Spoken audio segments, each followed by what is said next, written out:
Hey Nate, what's going on, brother? I hope you can hear me. So I just want to go through this lesson. I'm super excited about this because storytelling is one of the things I've enjoyed the most out of discovering how to do marketing effectively and how to help other businesses and entrepreneurs like yourself. So let's get started. It's a little bit long this lesson, so I hope I can cover it pretty quickly and in depth. Okay, if not, of course we can talk some more in our call. Alrighty, let's get started. So, why is it so valuable to master storytelling? First of all, stories are the key to influencing your audience successfully. Okay, stories produce belief in whatever it is that you communicate.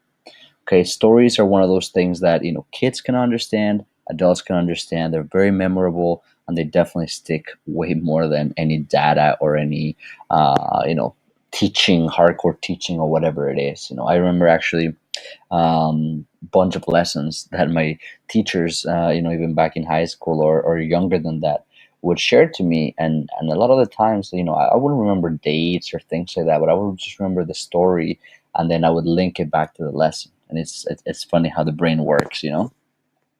So number one is the attractive character. Okay, and I want you to take a look at this image, and I'm gonna go into each of these ones and break them down for you. But most of all, just gonna take a look and identify this little graph. This is something I took from the book Dotcom Secrets.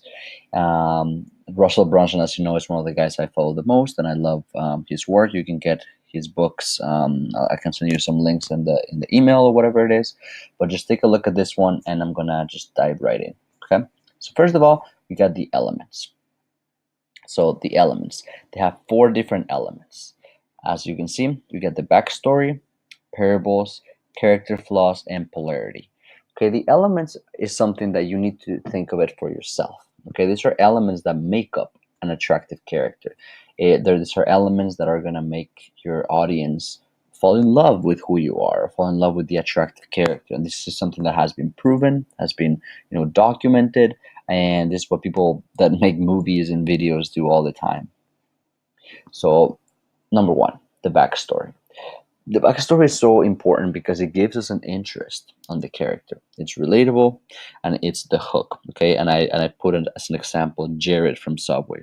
I don't know if you remember the story with this guy who was like 300 pounds, and he just ate Subway for like a long time or whatever, and he got skinny by doing that, right? So his backstory is that he tried a bunch of things to lose weight and nothing was working, right? So imagine people that want to lose weight, they probably look at Jared and they're like, man, this is exactly where I am. I've tried, exercise, I've tried diets, I've tried pills, like nothing is working. And like this guy, holy cow, like he, just ate his way through, a healthy diet basically and lost weight. So people are like, so pumped about, you know, eating Subway because they understand that this guy lost weight that way. So the backstory is very important, and that's kind of like your origin story. Like what kind of started you on the journey you're on, and you kind of share a little bit in the biography. We're gonna go a little bit deeper into it. Okay. Number two is the parables. Okay, and the parables are very important because again, what really sticks in your mind are stories. Okay, I use the example here of Jesus, and Jesus told so many parables, so many parables. One of my favorite ones is the mustard seed, and he talks about how the kingdom of God is like the mustard seed, and he says that it's the smallest one. The seed is the smallest one of all, one of the smallest ones, but when you plant it and it grows, it's one of the biggest trees, and the birds can even go and chill on the branches. And there's so many symbolisms and so many different things, but it's so easy to remember. And Jesus used a bunch of this throughout all his sermons, and sometimes it's a way to let the people that are actually paying attention like read between the lines. And some other times it's just great for small little stories for them to remember, so they illustrate a relevant point and they stay with the audience longer. Okay, so for yourself, once again, um, think of it as look at maybe things that have impacted your life or things that are maybe inside your lyrics, and you can go and expand into them and tell your audience about those, because again, those are the ones that would stick. The lessons that you've learned, that maybe resemble to life, resemble to animals, resemble to your kids. Even there's so many parables that you can use for your kids, with son and father relationship, daughter and father relationship, and wife, and etc. You can go all day. There's so many things that you can relate back to, whatever your message is, and have them really stick with you.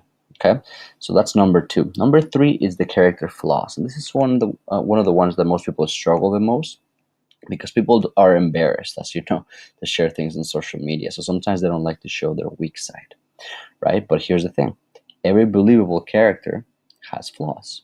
It makes it more human. It makes people connect with them easier because it shows you're like them, not perfect, right? So a great example is Superman. If Superman was this perfect, indestructible character, it'd be so hard for people to fully just like love everything about that character, because it's like it's too boring almost, right? It's like it's so perfect all around that there's no flaws, there's no the weaknesses, and people would just be like, whatever. But as soon as you introduce the kryptonite, it becomes so much more interesting, and now it's like, oh shoot, now the Superman's got a kryptonite. Like now I'm on the edge of my seat. Now I want to find out what happens, how he gets introduced to it, how he gets out of trouble. And this is just something, again, really based in psychology, that when there's more conflict, and we'll see this in a little bit, but emotion draws out. And as you know, we are driven by emotion in our decision making, and in the way that we connect with people. So when you can communicate some of your character flaws, some of the things that you're working on that you're not happy about, funny enough, instead of people being like, ah, wow, this guy is this and that, and stop following you, it actually deepened the relationship, because they'll say, hey, you know what, I have other areas too, and it just like common ground for you to connect with them more. Okay. And number four is polarity. And again, this is another hard one, because people just want to be always liked by everyone, and people hate when there's like, hater comments, or when people are um, just really trying to, um, yeah, like hate on them or put them down anyway. But the thing is, the true leaders and the true remarkable, history makers in this world have been people that, yeah, cause great polarity. And I put three examples there: Jesus, Einstein, and Eminem. People can relate in different aspects here, and you can, just yeah, examine each of these guys' lives, and you'll see that you have like very opposite people, and you either love it or hate, but that's great, because that's why they become so well known. So many people become very deep in their relationship, of course, in Jesus, people that follow Einstein, people that follow Eminem, but it's like, it really causes that division, and that's a good thing, because being neutral is boring. And as you develop haters, you will also develop true fans. And this is just a matter of fact, and you gotta be okay with it. I think you're okay with it, I think you understand that some people will love your music, some people will hate it. But the more that you are able to create that polarity, which is created by, again, just being able to approach the hard subjects, not being shy about certain things that you really stand for, that you really believe, and being very vocal about it. Some people sometimes try to stay away from politics or from religion and all those different things. Especially after understanding these concepts, I understand that when you talk about it and you're firm about these things, you're able to create even better followers and better quality followers, instead of being a neutral, just like guy that just kind of stays in that boring field. So the good things to remember. Okay, now the identity. Okay, I'll go back to this one. The identity. There's four main identity types that, as you examine movies, as you examine novels, as you examine, all sorts of different characters throughout history, you'll see that they usually fit in these four categories, and they're just cool for you to like kind of put it into buckets, and it's just a lot easier to um, kind of understand where you fit in, or a combination of maybe two of them. Okay, so number one is the leader. Okay, and I want you to think of like, the classic like Trump leader. We're gonna go this, we're gonna do that, like leading the audience, very, very vocal about it, very, just um, social with people, and wants to lead them to that desired outcome that most likely that person, that character has already achieved. Okay, so when you think of leaders such as, um, let's say Jeff Bezos, the creator of Amazon, or Elon Musk, I'm sure you've heard the names pop around. Those guys, are the leaders of its time, of our time, and people just see them as like, oh my gosh, these guys have achieved like so much, success, money wise and creation wise, whatever, that we're just gonna follow them, and they become that kind of almost like icon, that someone that you can look up to. All right, that's the leader. The adventurer is the one that I usually like to fit myself in, and it's someone that's very curious. Doesn't always have all the answers, but it's someone that would set on a journey to discover the ultimate truth. And you bring back treasures. I put quote unquote, or secrets, or any type of revelation that you want to tell your audience. But you bring that from the journey, and you share it with you know with everyone. And this character is kind of cool because it allows you to um, go on quests, and be able to still be able to deliver. For myself, for example, I use it a lot in marketing. There's a lot of things that sometimes requires testing, right? So sometimes I don't know what the answer is going to be, but I kind of invite people and say, hey, I'm testing this, or I've been doing this, and guess what? Like, this is what I've been finding out. Follow me, subscribe to my thing, shoot me a message, whatever, stay connected with me, so you see what happens next. And it's a mix between kind of curiosity with also some, again, like someone going into an adventure. And I like to think of like the Lord of the Rings as well. Richard Branson, again, another super successful billionaire, I think now, whatever. This guy, again, he doesn't play the leader. He plays more of like the philanthropist. He plays like the guy that is just kind of more going on an adventure, loves fishing, loves camping, loves that kind of outdoorsy type. So again, I can identify well with the adventurer. He's also a traveler, so that's why.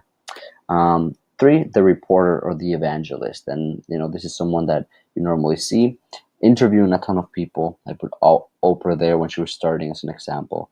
Obviously now she's got all her own stuff, but this is usually someone that has maybe not necessarily achieved the desired result, but they leverage their interest and their curiosity to interview other people, and they put the hat of the reporter. They ask a lot of questions. They bring back answers, and not so much as an adventure, but just as a someone that would go and interview someone, and you probably see a lot of people doing podcasts, doing this type of stuff, like inviting people, or YouTube channels, and inviting people in the same niche, in the same space, and asking questions, about their journey, about what has worked, what doesn't work, what tips and tricks and whatnot.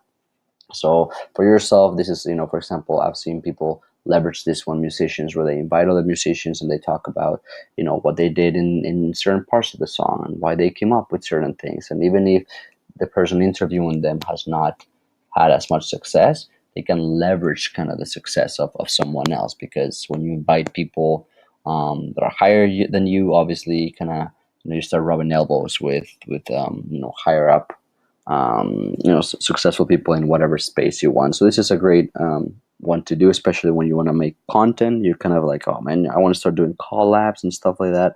This is the identity. And finally, you got the reluctant hero.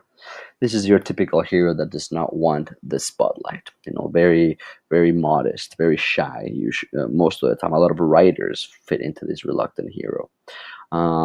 Spider-Man I put there as well, which is someone that, as you recall, in the beginnings, someone that it's kind of reluctant about becoming a hero, and sometimes kind of has setbacks, and but realizes that, shoot, I got this power, I got this responsibility in me, and it's my moral duty, so I can't just like abandon it right now. So very important to know as well. And yeah, so I ask you, which one fits best with you? How can you expand deeper on the audience? So we'll go into that right now. All right. So the storylines. All right. And the storylines are very important, because once you've developed your character identity, it's time to kind of wrap them around a storyline. And this storyline will obviously vary depending on, first of all, what resonates better with you, and second of all, what you're able to tell your audience in the most successful way to capture them. So Lost in Redemption, it's your classic, like, oh man, I had everything. I was on top of the world. I thought that, nothing could touch me. Then X happened and I lost it. But then you regain it in the end, and maybe you regain it even more, and you made realizations along the way. I put as well in the Bible the book of Job, huge on that. He had everything, a man that had, uh, riches and family and God and everything. And then, a ton happens throughout where, basically God allows Satan to go and like mess with him. And it's nuts because he loses a ton of stuff, but then in the end God redeems him and he learns a ton of lessons, and he ends up making like way more than what he had back. And it was just like, this story of loss and redemption. And we see this over and over in movies. I don't know if you got to see shoot, what was that movie? Um, the one where the guy gets his daughter kidnapped. Anyway, I completely blanked out, but basically, same deal. Had the perfect family, everything was going great. Gets the daughter kidnapped, and it's like, oh man, like, all this happened, but in the end, it even helped restore the relationship with the daughter, and they end up in even a better place because of this whole situation. Anyway, number two, us versus them. And this is great to polarize the audience, and you can use it, and I put here's an example, like the true artist versus the fake wannabes, and you can call out your audience this way so that people can kind of pick sides. This again just helps really divide a line between A and B, and great to just create a lot more of that true fans, and captivate the people that resonate very well with that strong message that you're preaching. In marketing, I do a lot of like the doers versus the talkers. People that go and start implementing things that I teach versus the people that don't. Right. So, for example, if I was trying to call you out if you're part of my audience, following me or whatever, I would say, hey, with all this information, are you gonna go out there? Are you gonna buy the book that I recommended? Are you gonna enroll in the program?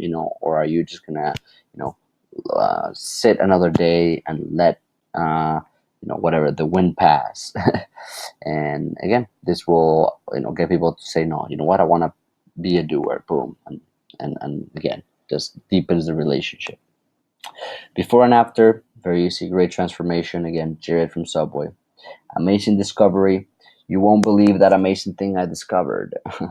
And this is great for anytime that people have stumbled on some type of discovery, right? So the whole storyline becomes around that discovery. Secret telling, of course, which is like, hey, we've got this secret, maybe it was passed down through generations or something, or got this secret recipe. And secret telling is always great, in a lot of curiosity involved.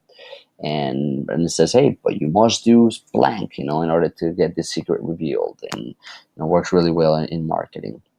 And of course, last but not least, the third person testimonials. Once you start getting some social proof, people, either downloading your music or going to your events or whatever, you can start sharing those and saying like, oh, this is what other people are saying about blank, and it's great. All right, now let's go into story structure and the plot. Okay, so at its deepest core, the basic plot structure has three aspects: character, desire, and conflict. Okay, and I put here at Lion King, one of my favorite movies, but very easy. I'm sure you've watched it too. The character, Simba, easy. Desire, he wants to be the king. He wants to have this recognition. He wants to kind of have this significance, this validity for himself. And what's the conflict? Well, Scar, the uncle, wants to kill him. Wants to take the the place of Mufasa, and the whole story develops that way. And again, you can start adding characters. You can start adding multiple different things, but in its core, that's the thing. Simba wants to be king, and Scar wants to kill. So that's super basic plot structure. And there's different types of plots. As a matter of fact, there's only seven types of plots. Think about it. Every single story ever that you've ever heard follows in one of these seven: man against man, man against nature, man against himself, man against God, man against society, man caught in the middle, man and woman. Right? Think about it. Pretty much every single story that you ever heard always falls in one of these ones. All right, so I put here, conflict brings out emotion. This is something very, very key to understand because, we go back to the flaws, we go back to the stories that, sometimes maybe things that didn't go so well, but that's okay. You not only have to post about nice, good things, you can start putting some conflict into it, and that will help you bring out emotion, which is amazing. Alrighty, the hero's two journeys. And this is one of my favorite concepts. So I'm super excited to share it. And basically, my logo, I don't know if you recall I think I put it at the beginning, logo right here. One of the reasons I chose it is because it really reflects well on the external and the internal. And every good story not only has that character desire conflict, which is, just kind of the main aspect of the plot, but it has an underlying aspect of the plot. And we call it a internal story. Okay, and first of all, let's go back to the very beginning. So once you get that identity, you want to build rapport. And there's different ways to build rapport. There's actually 5 ways to build rapport according to this concept, the hero's two journeys. And this is taught by one of the most famous screenwriters, master storytellers. So very, very awesome to be learning that. Directly from the big guys. So if you put your character or yourself as a character, and you make him a victim, that's one of the ways that people will have rapport. Because you'll say like, oh man, I don't want to be able to look at these guys suffer, and you'll care for them. If you put them in jeopardy, it will make you worry about them. You'll be like, hell man, like I don't want nothing happened to them, and so it creates rapport. It gets the underdog aspect out. Obviously, when you make them likable, when you make someone very easy, very down to earth, very likable, funny, of course, comedy always is amazing. People always would love and have rapport with someone that's funny, and of course, someone powerful like a superhero also makes us have rapport. Um, so that's that. Now check this out. There's 10% that goes into the backstory. Again, because that's where the rapport part comes in. So your backstory will have some of these elements wrapped around it. Okay. So the way that it's gonna structure, and I'll kind of carry you through the graphic, but you start by defining what the character desire conflict. So character, Nate, desire, you want to have a successful music career. Conflict, oh man, have your picking, right? Um, and yeah, and then when you start building your backstory, adding some of these elements, then it creates a ton of emotion, the conflict, and now that's when you can start going into the external, which is the achievement, and the internal. Okay, so the achievement or the desire usually boils down to 4 things. Okay, so you want to win something, you want to gain something. Very easy. In my case, I want to gain that financial freedom. Be able to work very, very little, but still be able to make a ton of cash and be able to live the lifestyle that I want to live for myself, my family, my wife. So that's something that I want to win. Or it can be something that you want to retrieve, right? Think again of Lord of the Rings. You wanted to retrieve. Oh no, actually, that's the escape. Or sorry, that's the stop. Retrieve is the classic prince story. You go and wants to retrieve the princess, you know, or maybe like a secret box of some sorts, or a secret key, or a treasure, that it's on the other side, or it's in a pirate island, or whatever it is. Then of course 3 is the escape. escape from something. It could be a movie about slavery. It could be a movie about escaping, some sort of villain, whatever, right? Or to stop. Like I said, in the case of Lord of the Rings, there's like this evil that has like been unleashed, and when they go and return the ring, it will stop finally, right? So those are the main four things that at this, the desire part will fall into.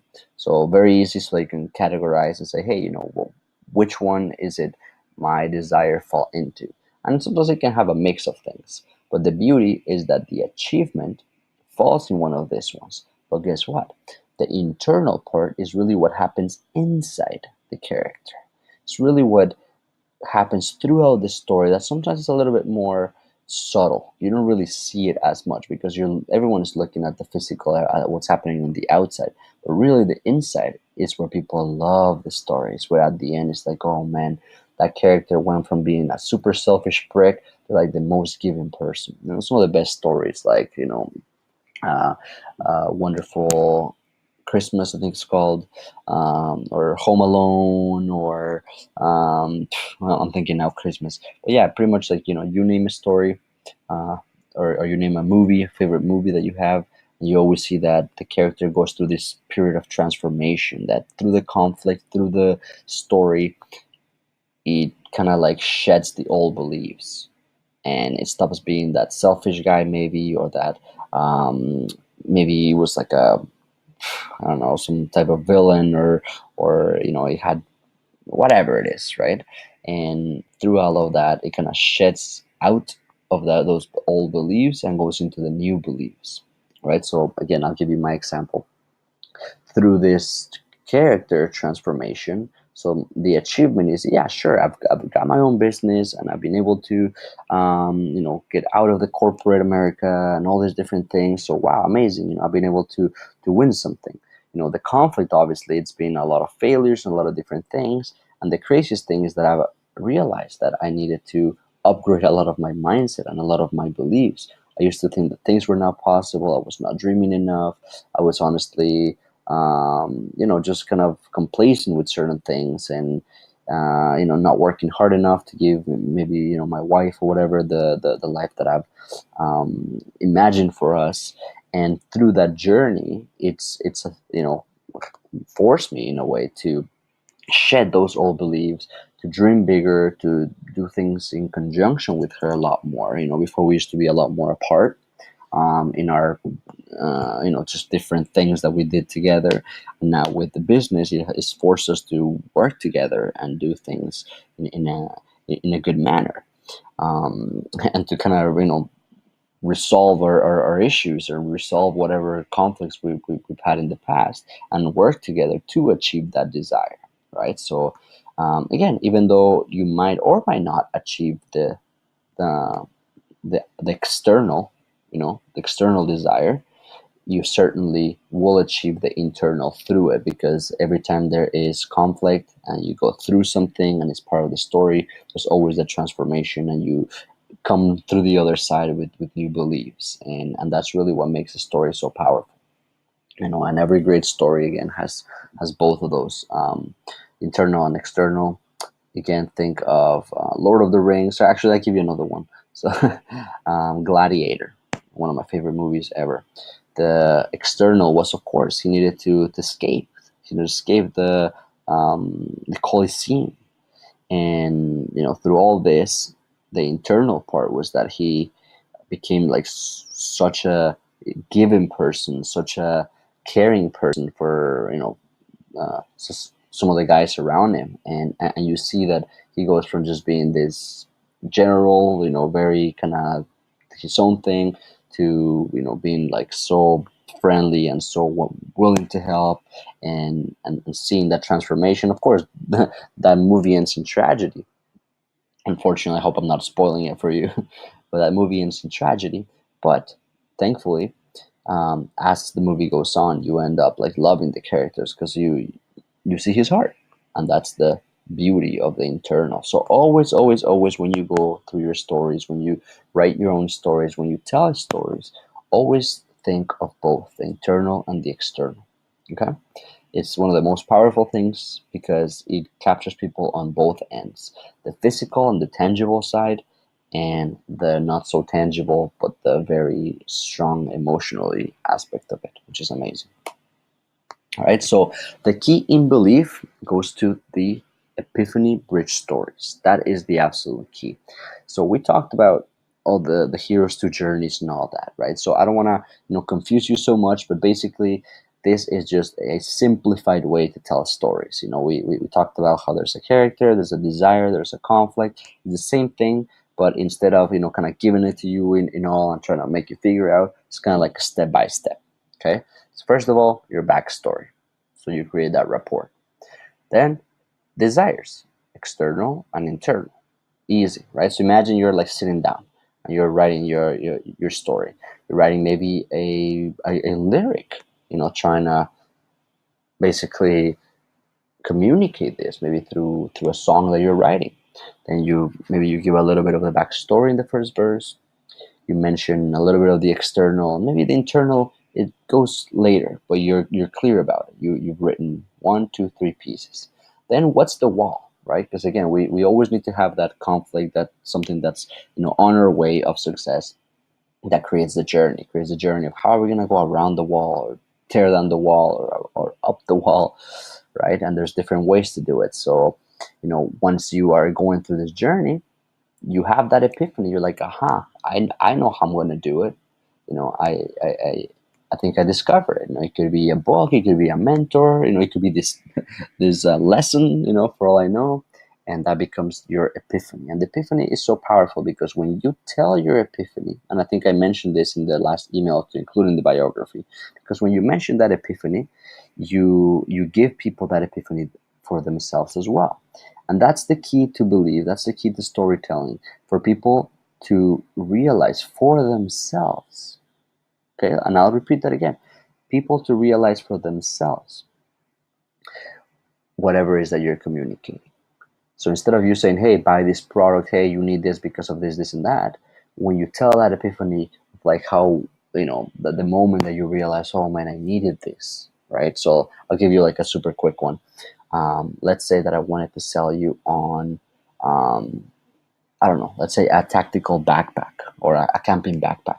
I'll say, man, like, I went camping with my family and it was a disaster. My backpack got flooded and all these things happened. And I was wondering, how can I do this to be different, whatever. And then the other day I saw this backpack and I fell in love and I ended up going to camping a second time and I bought this backpack and oh my gosh, it was amazing. Da, da, da, da. And then as I'm telling you this story, you're like, man, like that backpack sounds good. And if you've had the problem that I just described in my backstory, and the desire is the same, you'll have that epiphany. Now, the beauty is that it doesn't end there. Now that sets you up in a plan, because now you're like, oh shoot, okay, now I know what I gotta do. Let's say that the epiphany was, like the buying this backpack.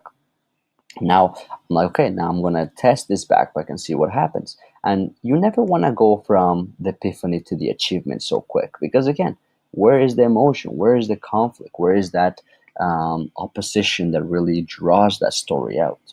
Okay, so the conflict, I could say, hey, but guess what? It turned out to be maybe heavier than expected, or it turned out to be whatever it is. But hey, at the end, I was able to make that into like the most amazing backpack, and I learned a huge lesson of planning maybe before going on my trip. And anyway, I'm just gonna riff in right here for you, but I think you're getting this concept that kind of looking at it as a step by step. You can do this again in 60 seconds. Like the one I just told you, or let's look at the Subway guy, Jared, again. The backstory. Oh man, I want to lose weight. That's external. I want to lose weight. And it's a guy that has been frustrated all his life with the backstory because he's 300 pounds. The internal, well, will have to be over here, but the internal is probably like more along the lines of like being disciplined and self-confidence and becoming a better man, right? The wall is that he doesn't know how to lose weight. finally he realizes, man, I don't need to kill myself at the gym. I don't need to do these things. I maybe just need to eat Subway, and that will really break the pattern of my, McDonald burgers. Then he goes and starts going at it, and he realizes that, oh shoot, it's so much harder than expected, because some days maybe he doesn't feel like it, or he craves the burgers and all these different things, yada yada yada. But finally, he achieves it, and he loses all this weight, and he's so happy. And most importantly, he got his confidence back, and now he, um, is a awesome family man. His wife is so proud of him. Boom, right? So even just right there, in that riffing, I think that illustrated it really well. And you can do that over and over and over. I encourage you to tear apart movies, to look at any type of book that even Harry Potter, like we can go over and over and over again. This is a proven format and formula that really gives you the power of telling stories in a way that people, you know, don't end with a story like, what happened? But say, oh shoot, yeah, I was that Harry Potter. Oh, I was that Jared. I was that Nate. And then don't worry, you don't need to push anything down their throat. If they have the epiphany with you, they'll come to the conclusion themselves. They'll take action. All right. So this is pretty much the end of this lesson. Last thing I wanted to show you was the 5 turning points of conflict. And this is a little bit more advanced. We can definitely get into it even more if you wish. But this is now kind of expanding on that basic Epiphany Bridge, that basic plot. You now go into, okay, having the first opportunity, then there's that new situation, and there's usually a change of plan. Something happens, then you make a little bit of progress, and then there's usually that point of no return where you have to kind of like go in or go home, go big or go home, right? And there's complications and higher stakes, and there's more things that happen, and then there's might be like a major setback, and then when the hero doesn't think that everything will work out, boom, pushes through. There is a huge climax, and finally, the desire or the end of the movie or the transformation gets accomplished, right? And honestly, if you look at pretty much any movie, you'll see that usually it goes like this: starts with an opportunity, then he goes into a new situation, something that happened that made him switch paths. Now they're in change of plans because of something that happened. Now they start making some progress. That's amazing. And now they, with this progress, they gotta choose point of no return. Here, you know what? Let me do this with myself. So first, I realized that I wanted to be an entrepreneur, and that was the opportunity. Now the new situation presented when the job that I had, I was not happy with it, and I wanted to change plans. So I started my first e-commerce store. Then I realized that the e-commerce needed a lot more money because I didn't know how to do drop shipping, and I went into white labeling, and man, I had to change of plans. I had to start doing more of the agency and start getting more clients again. Then I started getting some progress, so I had to do the jump. Quit the job, point of no return, crazy, super scary. But guess what? Some clients drop us, and there was like a higher stakes, and holy cow, there was a major setback because now I'm not even really sure I want to do the agency.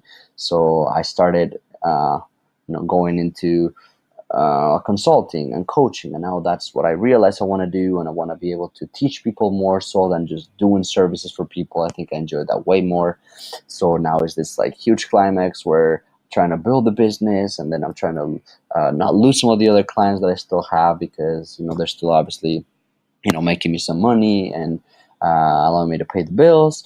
So I'm kind of in this climax, and then after I push through, hopefully because I'm actually kind of somewhere in here, um, kind of changing, trying to abandon doing services for people and having a team. And there's so many other moving pieces. Trying to simplify by doing more of this kind of format with just coaching, and I really enjoy doing that. So kind of like in that transition point, and it's this climax, and oh my gosh, then finally the aftermath will be I'm hoping everything working out awesome, having some more clients, kind of like yourself, and be able to have the lifestyle and the business that I want for many years to come.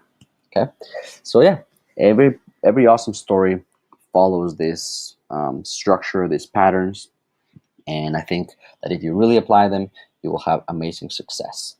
So I wrote here 5 things to implement in a action plan for yourself. You want to start implementing this stuff, start putting them into practice. You can of course stop them in the video by any time, but it's defining your character identity. Of course, as we wrote, with the leader, the adventurer, the reporter, or the reluctant hero. Then you want to write down your backstory and examples and parables that you might use. Because again, this is something that you need to be practicing. It doesn't really come natural to tell as many parables, tell as many stories. We have always this kind of syndrome in our heads that tells us like, oh, like no one wants to hear your stories, no one wants to hear your content. It's kind of like that self-defeating belief, that we all have, and it sucks. Sometimes you really gotta put it down, make it shut up, and realize that stories are it's what makes people get to know you and fall in love with you, and yeah, the more that you build this stuff, the more you'll be able to build this inventory of stories. So of course, write down your flaws. Really recommend that. And the flaws that you want to communicate, obviously certain things you might not want to say, but if you get very transparent with people, you'll be able to form deeper relationships. Of course, writing down your stories and your stories using the Epiphany Bridge script. As I said, remember, a good story can be 60 seconds or 60 minutes, depending on the level of details and layers to it. I recommend start basic, then build on it. And then the last piece of advice, the last action plan, is to start a journal. This is something I need to do more of. I don't do it enough, that's for sure. But it really helps you to kind of get in the habit of writing more and more, and be able to grab even mundane things that happen every day and be able to use them later on for your content, for your selling, for your music, for just even communicating and being an effective communicator in everything you do. Cool, man. So I hope this lesson was awesome. It definitely was, something I really enjoyed putting together, because this is something that is one of my main passions. And I think I actually had a really little realization with you. I'll share my Epiphany Bridge story here. As I said, I've been wanting to move away, or I'm wanting to move away in 2018 from services and agency models, so much as maybe doing more consulting and more coaching with different businesses and different individuals. So I've been thinking, what would my secret sauce be? What is something that was going to make me stand out from other coaches, from other people? And it's not enough that maybe I have the knowledge on different things and have had maybe some case studies and whatnot, but I realized I needed something that was unique. So I realized, as I was putting this lesson together, and as I been thinking this past few weeks, that I wanted to that I personally love doing the copywriting and the influence and persuasion techniques and all that. But funny enough, it all goes back to stories. So I thought, what, maybe I will, be a consultant, giving people the opportunity to increase their branding and increase their sales, and doing that through powerful storytelling, and obviously using digital strategies to put it all together, and using all these different techniques, but all based around being able to tell their story effectively, crafting a good message, building those stories that would really produce people that belief, and be able to sell without really selling. You know what I mean? I often think one of the main reasons why Jesus was so influential is that the way that he communicated was so powerful with his stories, that gave people those like very, very strong convictions on different things, without him having to point them out, just because of the stories and the parables that he would use, that people would say, oh man, like I'm that guy in the story, holy cow, right? And then when you realize it for yourself, that's the most powerful thing that anyone can give you. So yeah, this is like big thing. So yeah, I'm hoping that I can maybe brand myself as a storyteller, which I'm kind of already branding a little bit like that. I'm a storyteller and strategist, and yeah, be able to help people with any of those things. So I'd love to get your feedback on that. Anyway, man, hope you have a good one, and I'll talk to you tomorrow. Cheers. There's my icon again. The internal and the external. Boom. Peace.